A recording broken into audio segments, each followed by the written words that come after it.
सुबह का वक्त था। बारिश बीती रात थमी थी, लेकिन बाजार की गलियों में जगह जगह पानी के गड्ढे थे। पुराने शहर का मछली बाजार, चारों तरफ से गलियों से लोग आते जाते, सबकी अपनी आवाज, अपनी पुकार।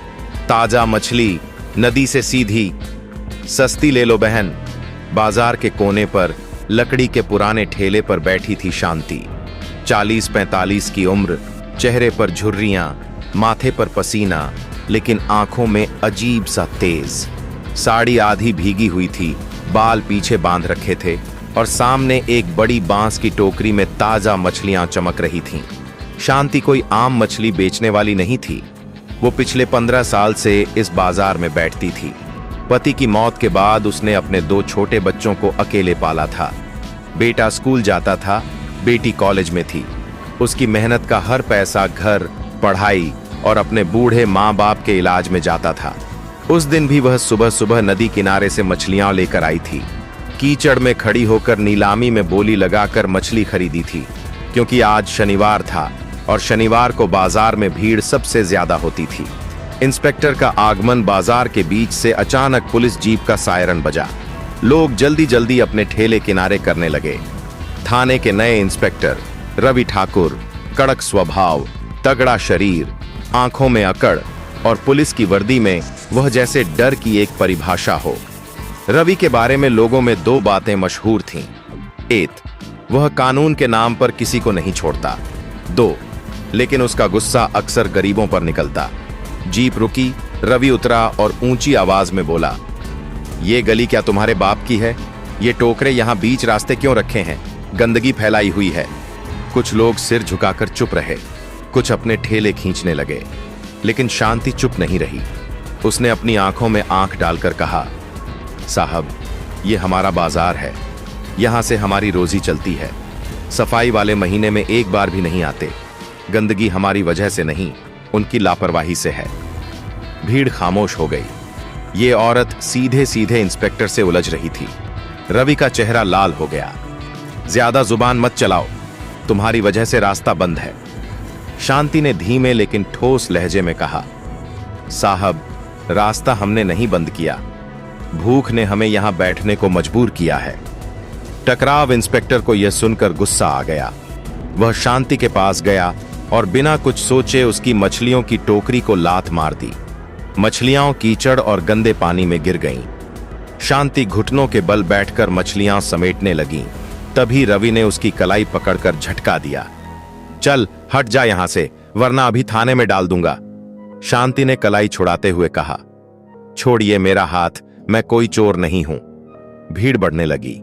कुछ मोबाइल कैमरे चालू हो गए, लेकिन कोई खुलकर बोलने की हिम्मत नहीं कर रहा था। अचानक रवि का हाथ शांति के गाल पर पड़ा। एक तेज करारा थप्पड़। पूरा बाजार सन्न रह गया। शांति ने अपना गाल सहलाया।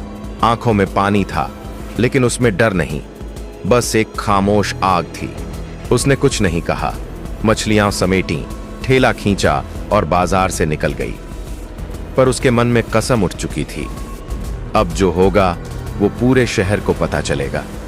मछली वाली का जवाब शांति घर पहुंची। बच्चों ने देखा कि मां का चेहरा सूजा हुआ है। बेटी ने पूछा, मां, ये किसने किया?